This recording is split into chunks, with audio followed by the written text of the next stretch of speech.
Seigneur notre Dieu, nous sommes reconnaissants en ce jour de ce que tu nous fais la grâce de nous retrouver en esprit dans ta présence, dans ta sainte présence. Nous sommes là, Seigneur, et nous t'ouvrons nos cœurs et nous te prions de nous faire du bien. Nous te prions de nous transmettre, de te transmettre à nous, de nous communiquer ta lumière. Nous te prions de nous édifier à travers ce temps de méditation.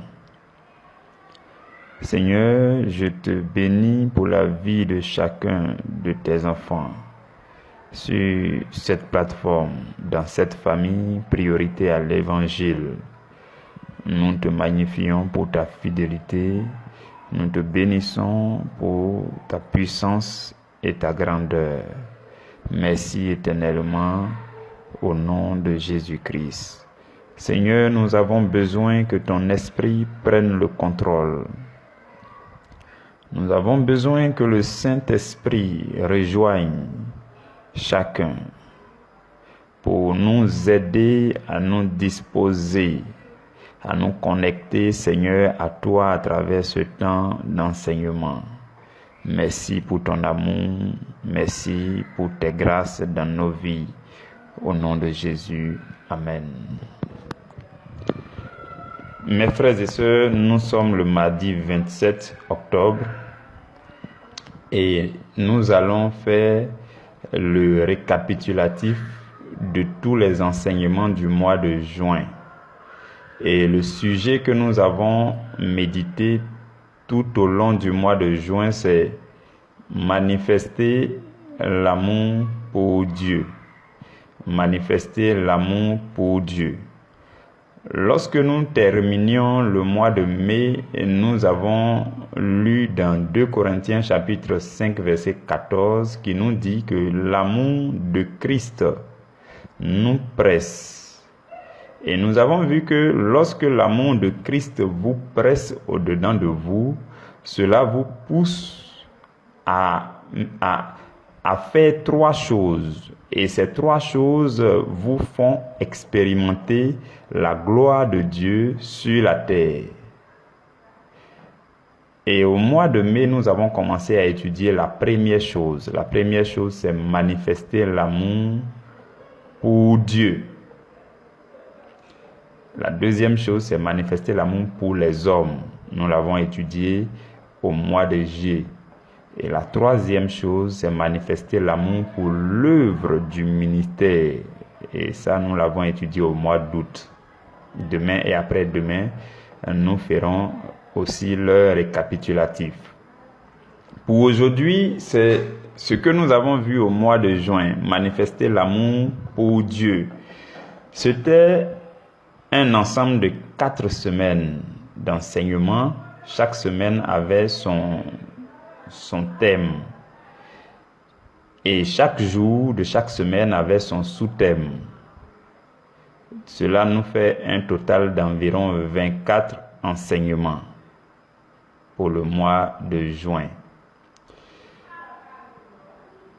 Nous allons donc aller à travers chaque semaine d'enseignement pour ce mois de juin, pour récapituler, pour résumer un tout petit peu, pour revenir sur certaines choses, afin de rafraîchir cela en vous,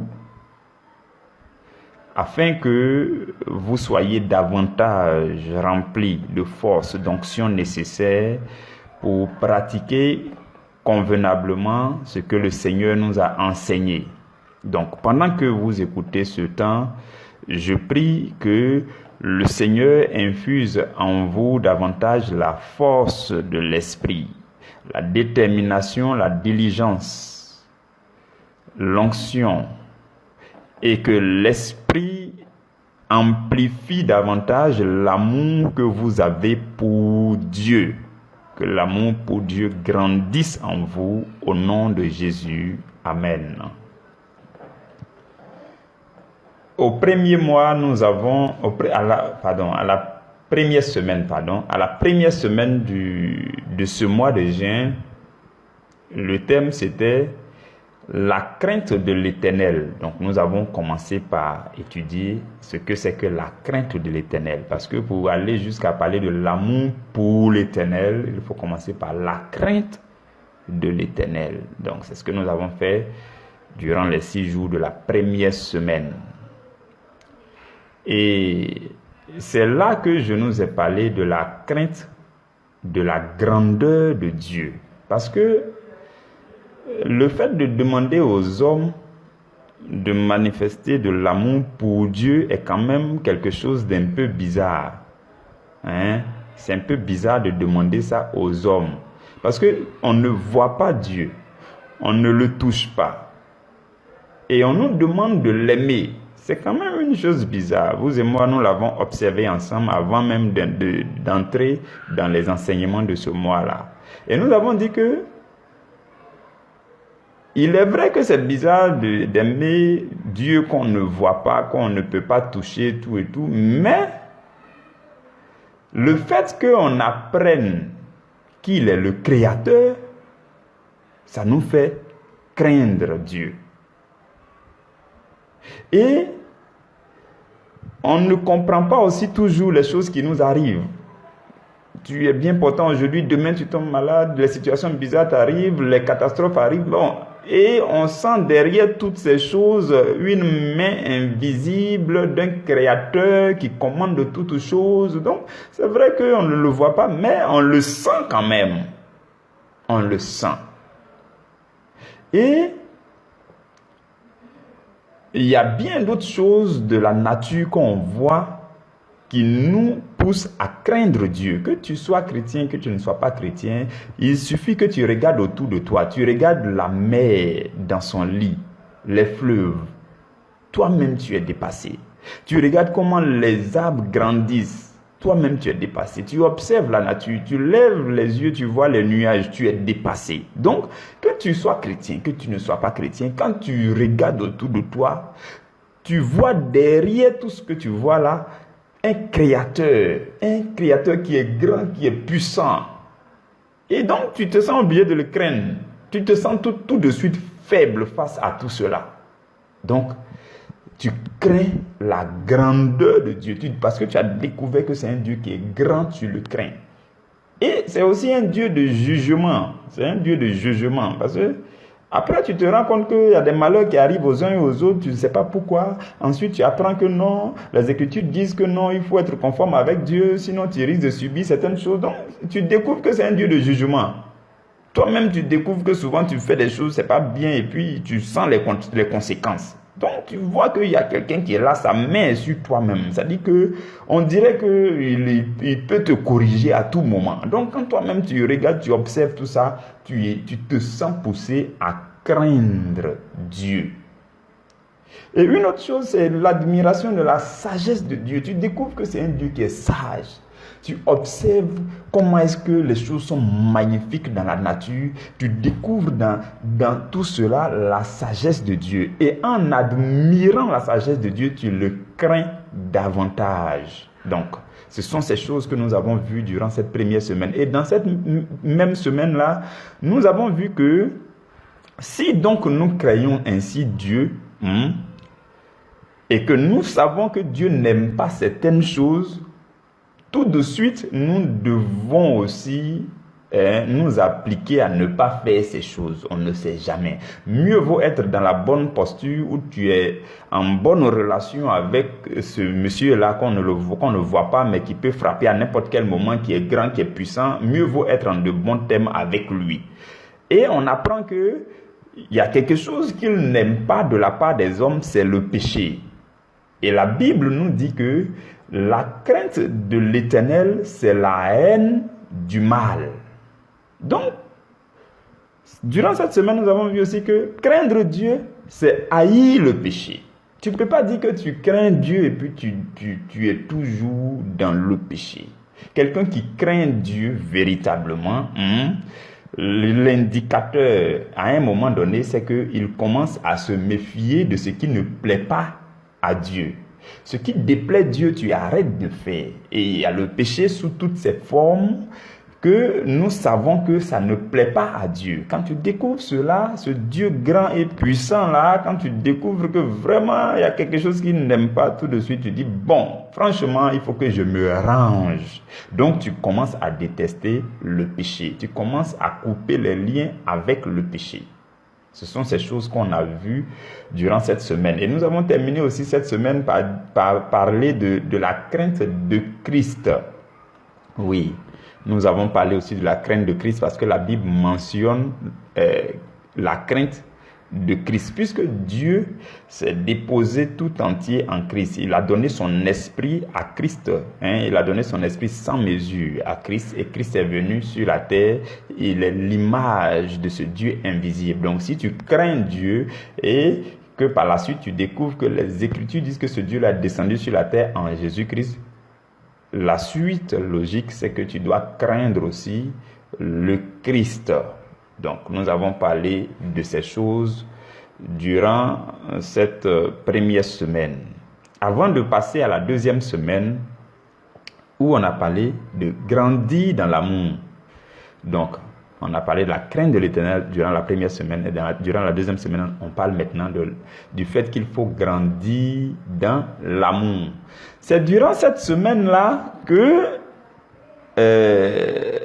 nous sommes allés plus en profondeur et nous avons découvert que, en fait, pour celui qui veut devenir mature dans l'amour, qui veut grandir dans l'amour, qui veut devenir parfait dans l'amour, à un moment donné, tu ne crains plus les châtiments. Tu cherches Dieu et à un moment donné, tu te rends compte que le Dieu là, en réalité, c'est vrai, c'est un Dieu grand, un Dieu puissant, le Dieu du jugement, le Dieu du châtiment, tout ça. Mais tu découvres qu'il est aussi un Dieu d'amour. Donc, tu dépasses le niveau où tu crains le jugement et tu passes au niveau supérieur où tu commences à aimer Dieu. En réalité, tu découvres que ce Dieu grand et puissant là, toi et lui, vous pouvez avoir une intimité.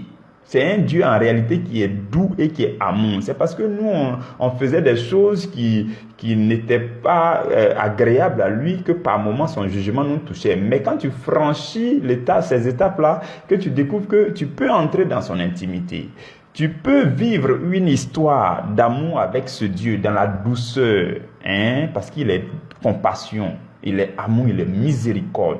Donc, quand tu découvres ces choses, tu ne le considères plus comme le Dieu du jugement, le Dieu du châtiment, le Dieu de la correction. Tu ne le considères plus comme ça. Il devient pour toi le Dieu amour. Et c'est là que nous avons vu que l'amour parfait ne craint plus les châtiments. L'amour parfait craint plutôt de blesser le cœur de Dieu. Durant cette semaine, je nous ai expliqué que quand on dit quelqu'un aime Dieu, désormais, ce n'est pas parce que Dieu va le punir qu'il arrête de pécher. Ce n'est pas parce que Dieu va le frapper qu'il arrête de commettre tel ou tel péché. Mais c'est parce qu'il ne veut pas blesser le cœur de Dieu. C'est parce qu'il aime Dieu. C'est parce qu'il a découvert que Dieu est amour. Donc, il ne veut pas commettre le péché parce que le péché blesse le cœur de Dieu. C'est pour ça que désormais tu arrêtes de pécher. Ce n'est pas parce que non, quand je vais pécher, je vais tomber malade ou bien Dieu va me frapper. Ce n'est plus ça. Mais tu arrêtes de pécher parce que quand tu pêches, ça blesse le cœur de Dieu. Il est un Dieu d'amour. Tu es rentré dans son amour. Et quand tu rentres dans son amour, tu dis, mais il ne faut pas que je pêche contre lui. Parce que quand je pêche contre lui, il est tout triste. Son cœur est blessé. Je ne veux plus le blesser. C'est pour cela que j'arrête de commettre le péché. Vous comprenez, ça c'est un niveau supérieur. C'est pour cela qu'on dit grandir dans l'amour. Donc si vous voulez grandir dans l'amour, même si le jugement de Dieu n'est pas sur votre dos, la correction n'est pas sur votre dos, la chicotte n'est pas sur votre dos, vous vous abstenez de commettre le péché parce que vous refusez de blesser le cœur de Dieu. Ce sont ces choses qu'on a vues. Et par la suite, on a vu aussi que l'amour grandissant, l'amour parfait pour Dieu, c'est un amour qui craint plutôt l'absence de Dieu. Je nous ai expliqué ces choses-là, où j'ai dit que le chrétien qui aime Dieu, quand il sent que Dieu est absent, c'est ce qui le rend triste. Il veut être dans la présence de Dieu. Il veut demeurer dans la présence de Dieu. Donc, ce qui le préoccupe là, ce n'est pas les histoires de châtiment, correction, non. C'est la présence de Dieu. Il veut être là, dans la présence. Et quand cette présence-là lui manque, il devient triste. C'est ça, le chrétien qui a un amour grandissant pour Dieu. Ce sont ces choses qu'on a vues. Et nous avons aussi, par la suite, nous avons vu, dans cette même semaine, nous avons vu que tu ne peux pas dire que tu aimes Dieu et puis tu ne reçois pas celui que Dieu a envoyé. Celui que Dieu a envoyé officiellement sur la terre, c'est Jésus-Christ. Et Dieu est venu en la personne de Jésus. Donc, le fait d'aimer Dieu se traduit par le fait de recevoir celui que Dieu a envoyé, Jésus-Christ. D'autant plus que nous avons découvert au tout premier mois, au mois d'avril, nous avons découvert que l'amour de Dieu, c'est Jésus-Christ. Donc, si vous voulez aimer Dieu, il faut aussi recevoir Jésus-Christ dans votre vie comme il se doit, dans votre quotidien comme il se doit. Ce sont ces choses que nous avons. Et nous avons par la suite dit que Jésus, là, quand il est venu, c'est vrai, Dieu l'a envoyé, il est venu à faire son ministère, mais il est parti. Quand il est parti, il a envoyé d'autres personnes. Il a dit à ses disciples, allez, je vous envoie. Donc, quand ses disciples sont partis, ils ont fait aussi des disciples. Leurs disciples ont fait des disciples. De génération en génération, Jésus a eu des disciples qui ont eu des disciples qui ont eu des disciples. Jusqu'à aujourd'hui, nous avons des serviteurs de Dieu qui font l'œuvre de Dieu. Donc, recevoir Jésus, c'est aussi recevoir un homme de Dieu, c'est recevoir les prédications d'un homme de Dieu, c'est reconnaître à travers les prédications d'un homme de Dieu la voix du Saint-Esprit qui me parle. Donc c'est recevoir Dieu à travers le serviteur de Jésus-Christ. Nous avons parlé de ces choses ce jour-là, vous allez très bien vous en souvenir.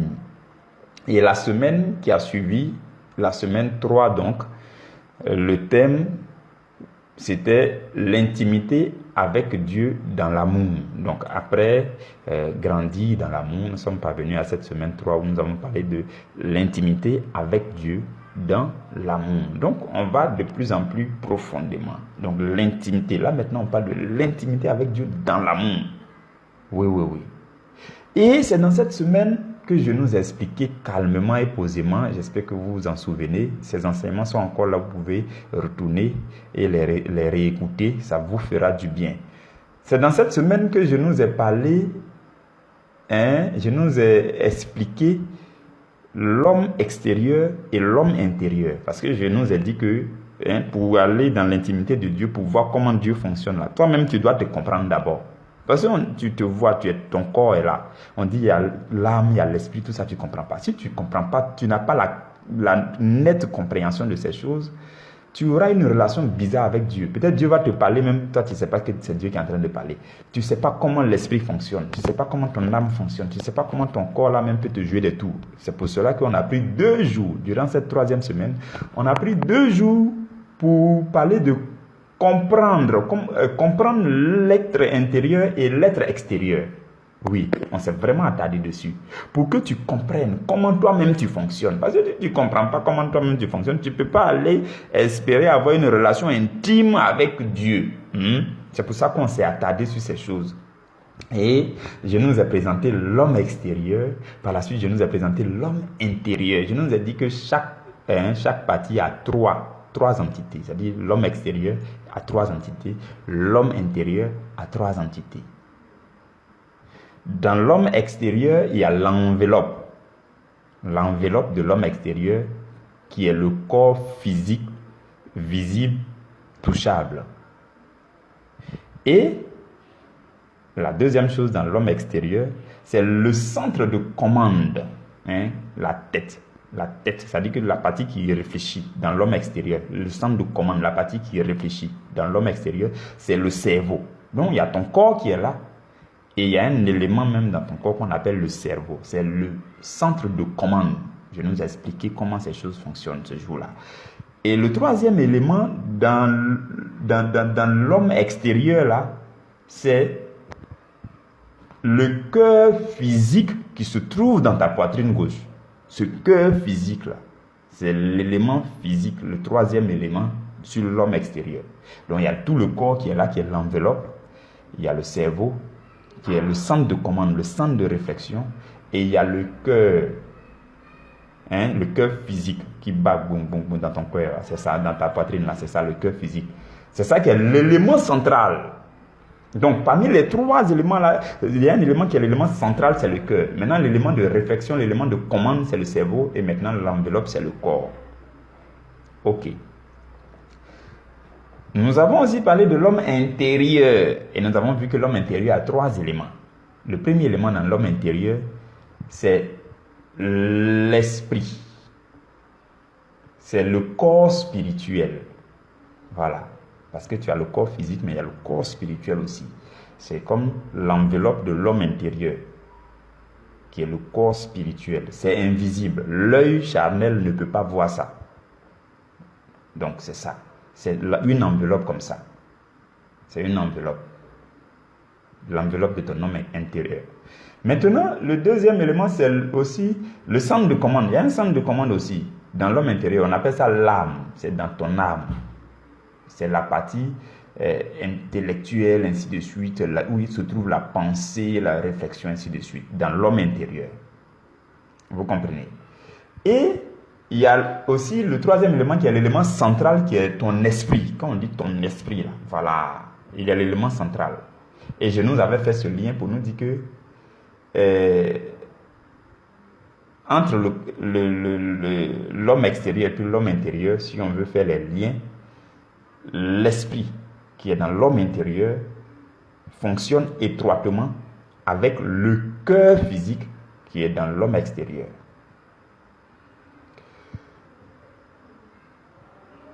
Et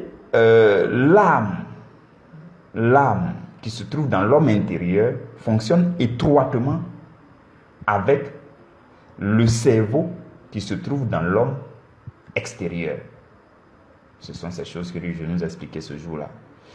Et je nous ai dit que le cœur est semblable à une pompe de sang. Et cette pompe de sang va pomper le sang dans tout le corps physique jusqu'au cerveau. Et le sang qui n'est pas oxygéné est plutôt envoyé dans le poumon. Et quand tu respires, l'air oxygéné qui rentre dans tes poumons, c'est ça qui s'en va pour traiter, pour régénérer le sang qui a été envoyé dans le poumon. Et ce sang-là, bien traité, retourne dans le cœur. Le cœur repompe ça pour envoyer ça dans tous les membres du corps. C'est comme ça que ces choses fonctionnent. Je m'étais vraiment attardé dessus parce que c'était deux enseignements. On ne va pas, comme c'est un récapitulatif, on ne va pas rentrer dans tous les détails. Vous comprenez? Donc, nous avons continué cette semaine-là pour comprendre ce que signifie le fait d'aimer Dieu. Aimer Dieu de tout son cœur, de toute son âme. Quand la Bible dit que tu dois aimer Dieu de tout ton cœur, de toute ton âme, ça veut dire quoi? Parce qu'il fallait d'abord bien expliquer les entités du corps, de l'homme extérieur et puis de l'homme intérieur. Avant de chercher à comprendre, quand la Bible dit tu aimeras le Seigneur ton Dieu de tout ton cœur, de toute ton âme, de toute ta pensée, de toute ta force. Et par la suite, dans cette semaine, on a expliqué point par point ce que signifie aimer Dieu de toute ta pensée, ce que signifie aimer Dieu de tout ton cœur, ce que signifie aimer Dieu de toute son âme, ce que signifie aimer Dieu de toute sa force. Et quand nous sommes arrivés sur la partie ce que signifie aimer Dieu de toute sa pensée, vous allez vous souvenir qu'on a dit que la pensée de Dieu est descendue sur la terre dans la personne de Jésus. La pensée de Dieu est descendue sur la terre dans la personne de Jésus. Parce que la Bible dit que les pensées de Dieu sont éloignées des pensées des hommes. Mais Dieu va faire une faveur à l'humanité en faisant descendre sa pensée parmi les hommes. Et sa pensée, c'est Jésus-Christ. La pensée de Dieu descendue parmi nous, c'est Jésus-Christ. C'est Jésus-Christ. Voilà pourquoi la Bible dit, nous avons la pensée de Dieu, parce que nous avons aussi la pensée de Christ. Alors que dans Ésaïe 55, la Bible dit que les pensées, nos pensées, Dieu dit, mes pensées ne sont pas vos pensées. Et il dit, vos voix ne sont pas mes voix. Et il dit, autant les cieux sont élevés au-dessus de la terre, autant mes voix sont élevées au-dessus de vos voix et mes pensées au-dessus de vos pensées. Donc Dieu va faire une grâce particulière à l'humanité en faisant descendre sa pensée parmi nous. Et sa pensée, c'est Jésus-Christ. Parce que la Bible dit, Jésus est le Verbe. Il est la parole de Dieu. Donc le Verbe et la parole, ça veut dire qu'il est la pensée de Dieu devenue parole de Dieu. Et la pensée de Dieu devenue parole de Dieu est devenue chair et habitée parmi nous. Ce sont ces choses qu'on a vues, ces choses-là, juste pour nous dire encore que si nous voulons percevoir la pensée de Dieu, nous devons nous accrocher à Christ. Et si nous nous accrochons à Christ, nous parvenons à aimer, à mieux aimer Dieu de toute notre pensée, puisque tes pensées deviennent les pensées de Christ. Et c'est dans cette même période que je nous ai donné cette image où je nous ai dit que Jésus-Christ, quand on prend Dieu, Jésus et le Saint-Esprit, les trois fonctionnent en communion, de sorte que Jésus est la tête. La Bible dit dans le livre de Colossiens chapitre 1 verset 18 que Jésus est la tête du corps de l'Église. Jésus n'est pas à la tête, mais il est la tête. Et le Saint-Esprit est le cœur, l'élément central. Il est au cœur des opérations de Dieu. Il est au cœur des manifestations de Dieu. Et Dieu lui-même est à la tête de tout. Donc Dieu est à la tête de tout. Jésus est la tête et le Saint-Esprit est le cœur. Ce sont ces images que je nous ai données ce jour-là pour comprendre que les trois aussi fonctionnent comme une seule personne, la Trinité Sainte. Là.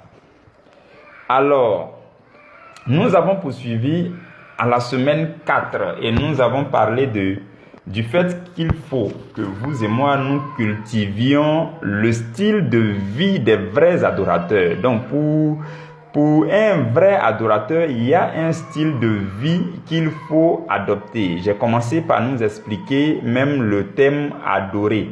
Quand on dit adoration et autres, là, qu'est-ce que ça signifie? On a parlé de ces choses-là. Le premier sous-thème, c'était mieux appréhender le thème adoration.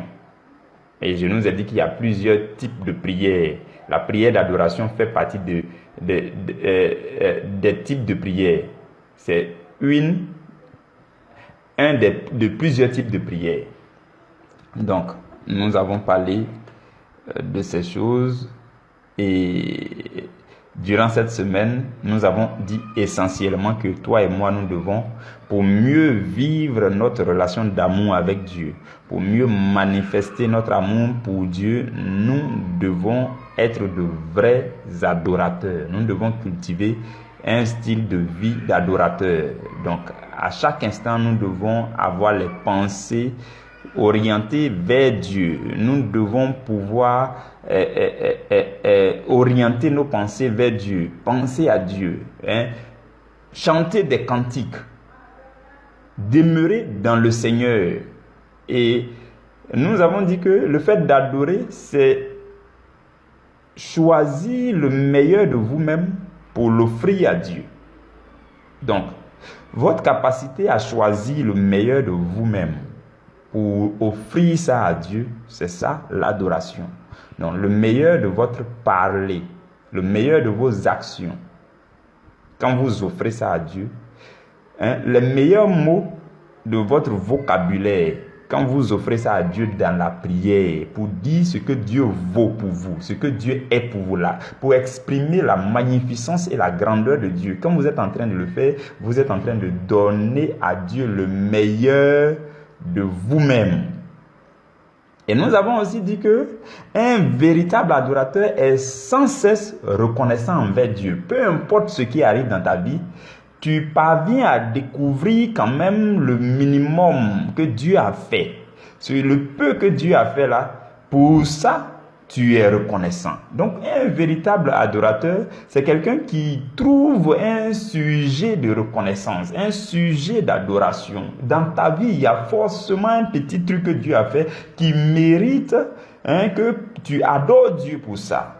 Donc, un vrai adorateur, là, il découvre toujours quelque chose. Même quand Dieu ne lui a rien donné, il dit, Seigneur, merci pour le souffle de vie. À cause du souffle de vie, il est capable d'adorer Dieu pendant 15 minutes, 30 minutes. Vous comprenez? C'est ça, le véritable style de vie d'un adorateur. Et nous avons aussi dit que Dieu nous reçoit dans sa présence en fonction de la qualité de notre adoration. Ça dépend de ce que tu dis à Dieu. Qu'est-ce que Dieu est pour toi? Comment tu le dis? Qu'est-ce que Dieu fait pour toi? Comment tu le dis? Donc, la qualité de ton adoration fait que Dieu te reçoit dans son intimité. Parce que toi, quand tu parles et que tu l'adores, tout ce que tu dis lui est agréable. Et tu le dis avec le cœur.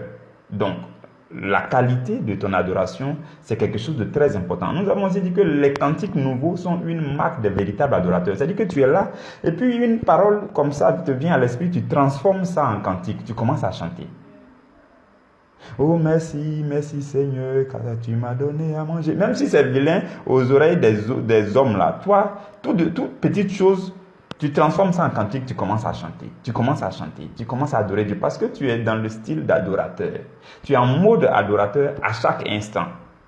C'est ça le véritable adorateur. Et nous avons terminé par dire que pour un véritable adorateur, le parler en langue se propose avec insistance. Parce que quand tu adores Dieu, là, à un moment donné, si tu le fais en français ou bien dans ta langue maternelle, là, les mots te manquent à un moment donné. Oh Seigneur, tu es beau. Oh Seigneur, tu es glorieux. Oh Seigneur, tu es élevé. Oh Seigneur, tu es éclatant. Oh Seigneur, tu es ci. Oh Seigneur, je te donne 10 minutes, tu n'as plus de mots. Pour cela que le parler en langue se propose avec insistance. Parce que ton cœur veut exprimer abondamment la valeur de ton Dieu. Ton cœur veut adorer ton Dieu. Ton cœur veut élever ton Dieu. Ton cœur a beaucoup de choses à dire à ton Dieu, mais les mots te manquent parce que la langue française est une langue humaine qui est limitée. Le vocabulaire français est très pauvre par rapport à ce que Dieu est. Donc quand tu parles, tu te rends compte que tu te répètes, tu dis les mêmes choses, tu manques, tu as coup de mots. Ce qui se passe, c'est que tu sens en toi quelque chose qui te dit, mais il faut dire n'importe quoi. Dis quelque chose. Parce que le cœur au-dedans de toi n'a pas de langue. Le cœur veut s'exprimer. Donc c'est là que le débordement qui vient de l'intérieur, là, le cœur voulant s'exprimer, tu commences à parler en langue. C'est là que tu sens. Tu vas sentir même que tu sens que quelque chose veut que tu cries.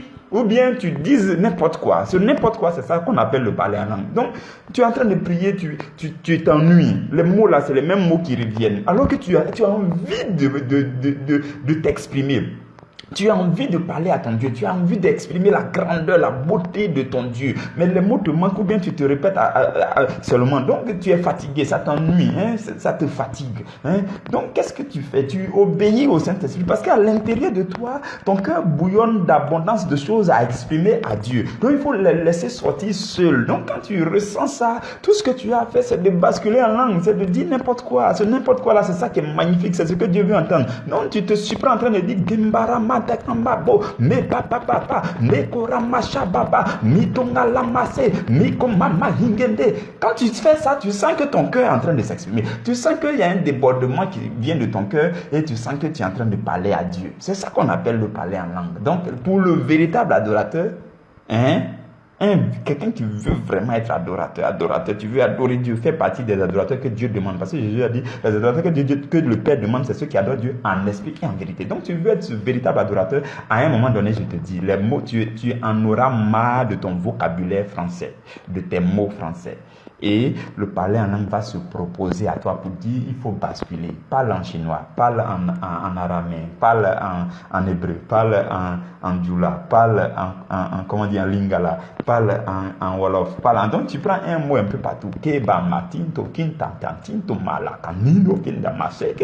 Entre-temps, tu es plongé dans l'esprit et ton cœur est en train de débiter les choses merveilleuses vers Dieu. C'est ça le parler en langue, mes frères et mes sœurs. On appelle ça le parler en langue pour l'édification personnel. Donc quand tu es en train d'adorer Dieu, tu actionnes ce parler en langue, tu vas te sentir en train d'exalter Dieu comme il se doit, parce que les mots français sont suffisamment limités pour adorer notre Dieu. Notre Dieu est esprit. Hein? Il n'est pas humain, il est esprit. Les langues humaines ne peuvent pas l'exprimer. Notre Dieu est grand. Les langues humaines sont limitées, elles ne peuvent pas l'exprimer. Voilà pourquoi c'est ce qu'on appelle la diversité des langues, ou bien le parler en langue, c'est ça qui peut convenablement te permettre de parler à Dieu, de t'exprimer à Dieu. Sinon, tu vas être étouffé. Oui, je te dis, tu vas te sentir étouffé. Tu vas te faire mal cadeau. Il faut arrêter. Bascule en langue. Tu as honte de qui? Tu as peur de qui? Les gens m'ont dit non, ton parler en langue est bizarre. C'est leur problème, mais au moins toi, tu es en train de parler à Dieu. C'est ça qu'on appelle l'amour. Quand tu aimes quelqu'un aussi là, tu t'en fous de ce qu'on va penser de vous. Vous êtes là et puis vous êtes dans votre amour là et puis vous vous en foutez de ceux qui vont se moquer de vous. C'est ça l'amour aussi. Si tu dis que tu aimes Dieu, tu dois pouvoir mettre la honte de côté pour exprimer ton cœur à Dieu. La véritable adoration, c'est quand le cœur parle. Hein? Jésus dit, hypocrite, il dit aux pharisiens, il dit vous êtes hypocrite parce que Ésaïe a dit que ce peuple m'honore de lèvres mais son cœur est éloigné de moi. Donc toi, il ne faut pas faire adoration du bout des lèvres. L'adoration que Dieu entend, c'est ce qui sort de ton cœur. Et quand ça, c'est beaucoup là-bas, il faut laisser, ça va sortir. Hein, c'est ça le vrai adorateur. Il chante Dieu, il se défoule en Dieu pour montrer son amour pour son Dieu. Donc ce sont ces choses qu'on a vues durant cette semaine. Je bénis le nom du Seigneur, je rends grâce à Dieu.